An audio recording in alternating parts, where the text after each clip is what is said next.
Good evening, this is your BCN News with Soraya Mangawa. Leading our news tonight with the increasing number of recovered cases recorded since Monday this week, the daily number of new cases detected and the overall count of active cases each day have declined. Since March this year, Niue has recorded a total of 212 cases of COVID-19, with 182 of the cases classified as recovered.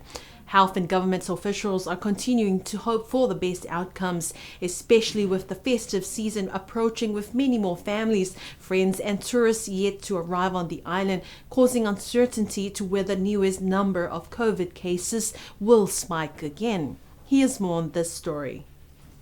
At 2:46 p.m. yesterday afternoon on the Niue COVID-19 dashboard, 3 new cases of COVID-19 were detected and 2 of the cases who were previously positive have recovered and are no longer infected with the virus.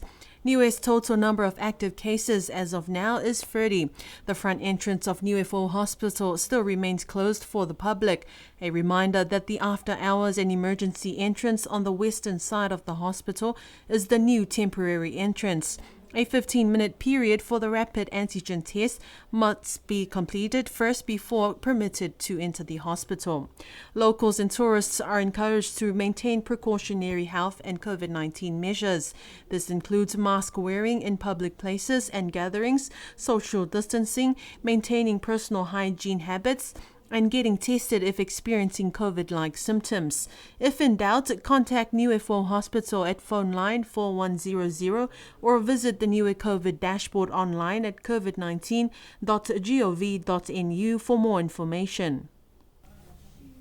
2 members of the Commonwealth Games Federation arrived on the island last week. At the invitation of the National Sporting Organisation NISCA, the pair have been meeting with the members of NISCA and US sports codes to hear their concerns regarding the impasse between NISCA and its members in the lead-up to the last Commonwealth Games in Birmingham in August this year. Esther Pavihi reports. Hugh Graham is the president of the Cook Islands National Sports Organisation. He is also the Oceania representative on the Commonwealth Games Federation board. Richard de Groen is the development director from the Commonwealth management team. Richard is a former New Zealand international cricketer. Hugh Graham explained the reason for their visit, and that, he said, is not to conduct an investigation. I'm here to clarify that we are here not to do any investigations. We are here to assist our member, which is NESCA, but also to talk to their members if they wish, so that they can get clarity on issues or concerns that they may have. In the lead-up to the last Commonwealth Games in Birmingham in August, NESCA was embroiled in legal disputes with the Niue Lawn Bowls. It went as far as the Niue High Court over the selection of the Lawn Bowls team to the Games. This led to an impasse between the national sports body NESCA and its members, which also led to the suspension of 3 sports codes from NESCA, the Niue Weightlifting, Niue Archery and the Niue Lawn Bowls. The situation was made worse with accusations and name-calling on social media between the members of the NISCA executive and sports codes, damaging the reputation of the sports fraternity on the island. Prior to the dispute over the selection of Team Niue to the Games and the attempt to establish a breakaway sports body by the sports codes, there were accusations of misappropriation of funds and the expulsion of former members of the NISCA executive. Hugh Graham said that they are aware of the situation between NISCA and its members, which is not unusual in small sporting communities, recalling the challenges they faced in the Cook Islands. But he says it is important that everyone gets to speak. In order to create the solution to the problems that we are facing here in Niue, we have to accept when we have made a mistake. Whether it's a mistake or whether it's right, we have to accept it and say, this is where it is. I can see and I know for a fact, because as you said, we have the same situation back home, and I think a lot of the small islands have the same problem, in that sometimes personalities get in the way of the bigger picture stuff, which is, why are we here? Hugh Graham said that as leaders, they are there for the athletes and to help them through their respective sports federations, but also acknowledged that they won't always see eye to eye. Hugh Graham and Richard de Groen have been reaching out to all the different members of NESCA and asking them to come forward to talk with them. Richard de Groen said that he is not here to bring solutions, but he wants to know how they can assist develop capacity in Niue. Ears are open, and we're here to absorb as much of that knowledge as we possibly can, and to try and assist where we can in relation to creating a family and a community of sport that's working together, because it's too small for breakaway groups and for arguments and for things you don't have time for it. The Commonwealth Games Federation representatives have been meeting with leaders from the different sports codes and will be leaving on Friday.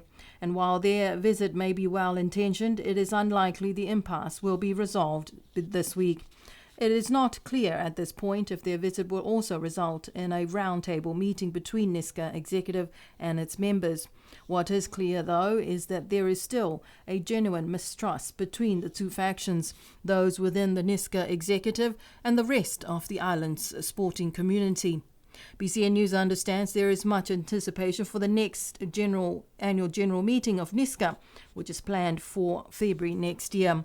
The full version of the interview with Hugh Graham and Richard de Groen will be on TV Niue's in-depth interview series this coming Sunday at 8 p.m. on Channel 1.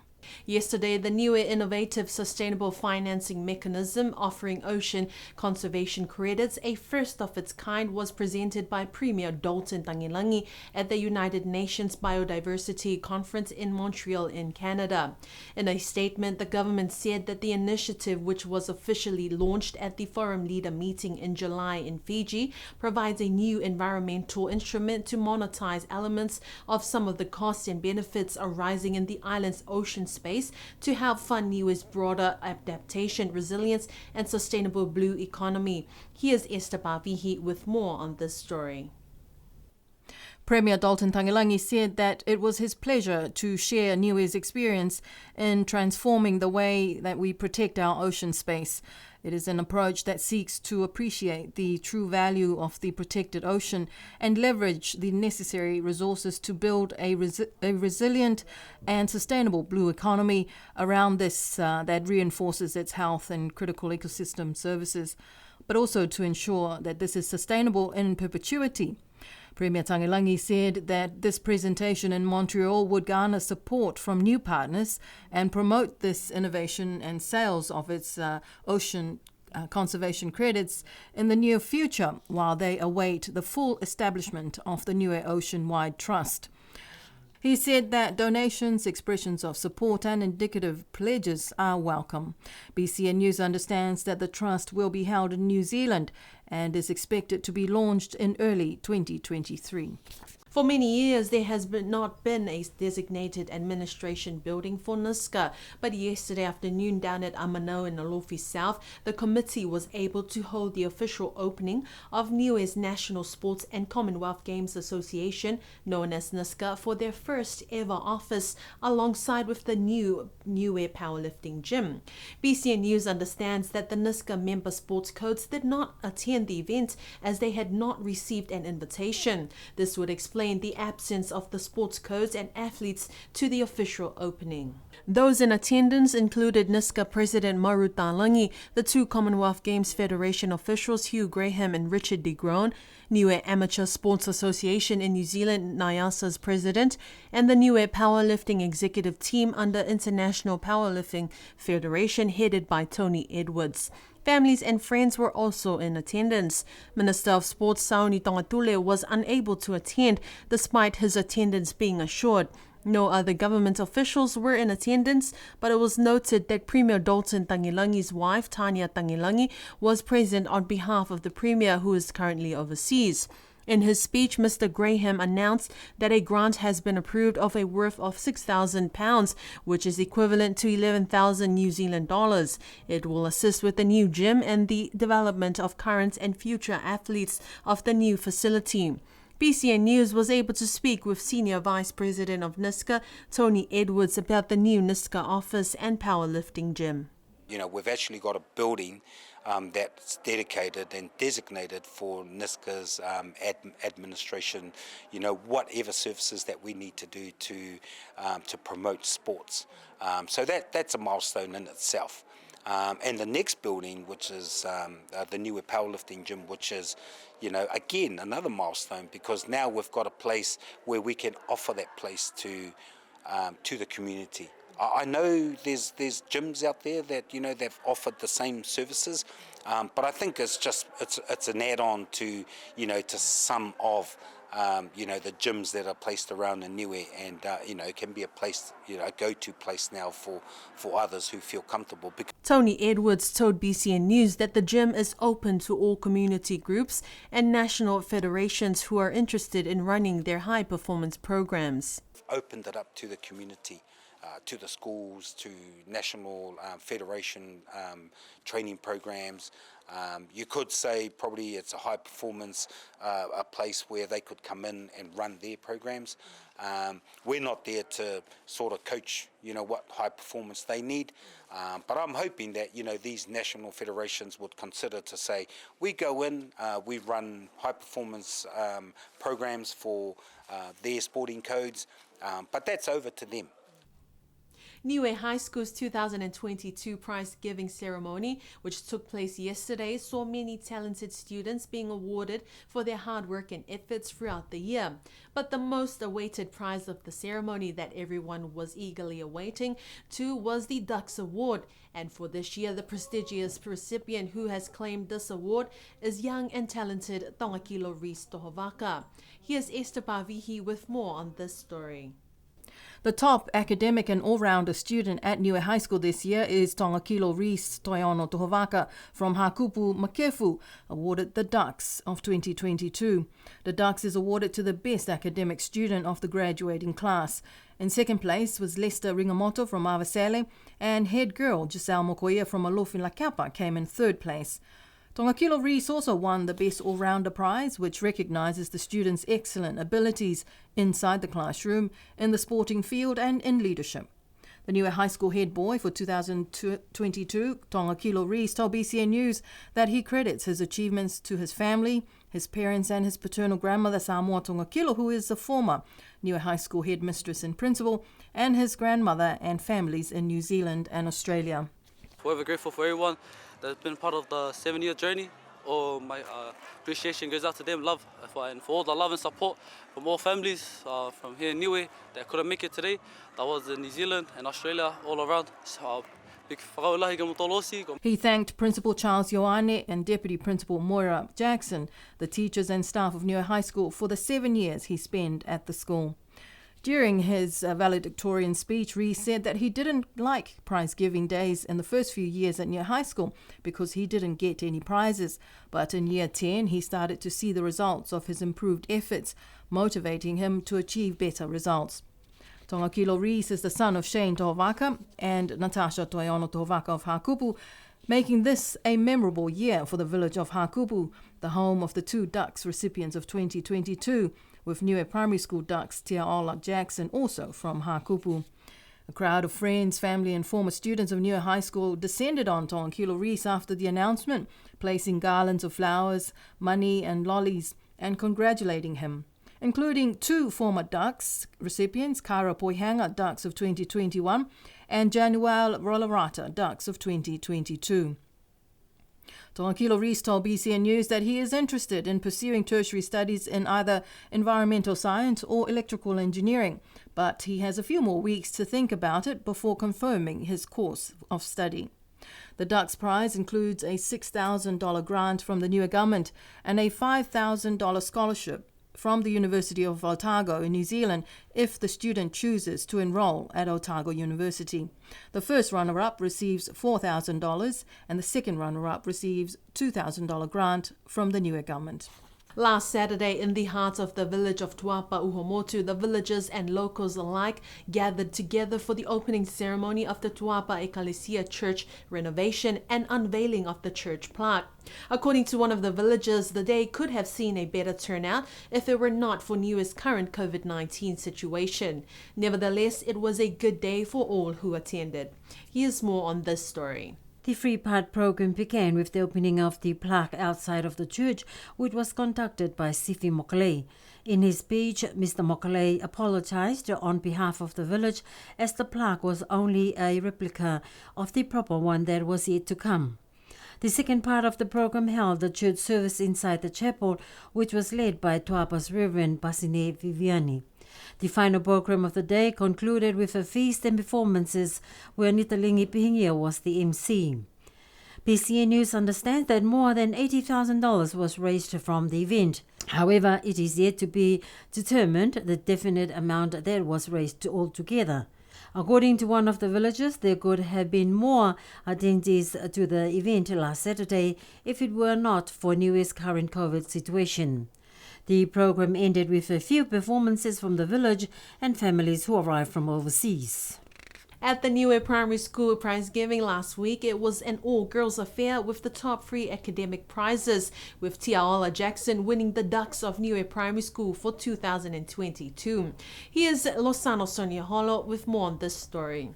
Tiaola Jackson from Hakupu in Alofa is the top academic student winning the Ducks Award for 2022. In second place was Kylie Twinio Wakafi from Makifu and Mutalo, and Syra Fuhiniu from Alofa itself came in third place. Tia's family, her parents, her siblings were all there to celebrate her success. Her father is Sergeant Romeo Ramona Jackson and her mother is the Deputy Principal of Niue High School, Moira Jackson. Congratulations to the girls and especially to Tiaola Jackson for winning the Ducks Award and keeping the prize in the village of Hakupu, where young Troy Tatui took out the Ducks Award for 2021, who is also from Hakupu. Cyclone season has already commenced since the beginning of last month, November, and since this time the island has experienced 2 earthquake tremors impacted from Tonga and Samoa. While the first tremor resulted in a tsunami warning, the tsunami sirens meant to sound the warning especially to the west coast and low-lying areas of the island were not in effect. SOCOM technicians from New Zealand were able to assess the situation in the past weeks. Here's more on this story. Scientific predictions for the current cyclone season is that Niue would experience 1 cyclone this season. But one of the concerns issue for the public are the tsunami sirens not functioning. Niue experienced a few earthquakes in the past few weeks, located within 300 kilometers proximity to the island, which is a concern for people living close to the coast, not having the siren working should there be a major earthquake. Chief of Police Tim Wilson was on the News of the Week radio program with Esther Pavihi last Friday, explained the reasons why. SOCOM was here last week and did an exhaustive test on all of the cyclone sirens. As we know, they've been problematic almost since they've been put in, and they continue to be problematic. We have issues with the VHF signal, which we've always had. We don't have VHF reception everywhere around the island, and those sirens are signaled by a VHF radio. We have rusting and stuff because the improper boxes were put on them when they first came up. So those that have been rusted, we have corroded batteries, all sorts of just nasty stuff that's happened to these things because they weren't robust enough for our climate. Chief Wilson told News of the Week that the next steps forward to fix the issues with the tsunami sirens is yet to be finalized. SOCOM is putting together a report on options on what we can do to make them work. That'll include anything from a complete rebuild to just putting duct tape on it and a bandage on it to see what we can do to get it to work for now. That will then go to donors for funding to see, what we can do. In fact, there is some money under the project that we used to build those in the first place. There's some remaining funds, but depending on how much it costs will determine whether that's going to cover it or not. If not, then we have to start looking at what the government's response is. Does the government want to fund this? Do they want us to go to donors to fund it? Or is there another option? Chief Wilson would like to remind all members of the public to stay informed, prepared and educated on the disaster alert codes as we head through this cyclone season. 9 young Pacific people were awarded with the New Zealand Prime Minister's Pacific Youth Awards 2022, which took place in a special ceremony held at the Parliament Building in Wellington on Monday this week. Amongst the 9 awardees, 2 young Niuean women were also recognized for their outstanding leadership and excellence in their respective fields. The two young women include Unique Ikiua from Hakupu and Anawhino Tukuitonga from Alofi North, a tremendous and honourable achievement for the young ladies of Niue and Pasifika Aotearoa. BCN News thanks Ina Vakafi for the pictures used in this story. Unique Ikiua won the Prime Minister's Language, Culture and Identity Award for Outstanding Leadership. Unique was awarded for her leadership affecting change in the technology industry. This year, she was presented to more than 3,000 Māori and Pasifika students through workshop and education events in South and West Auckland. Winning the Arts, Culture and Creativity Prime Minister's Award was Anawhino Tukuitonga for her significant level of achievement in the arts and creative field. Ana Tukuitonga loves to inspire young Pacific people through her passion for music. Over the past year, she was the New Zealand Country Music Youth Ambassador, a genre of music very few Pacific people participate in. She is inspiring young Pacific people to aspire to change the stereotype in the music industry. Ana is enrolled at Massey University to study commercial music next year. The two young Niuean women were presented their awards by Deputy Prime Minister Grant Robertson and Minister for Pacific Peoples Opito William Seal.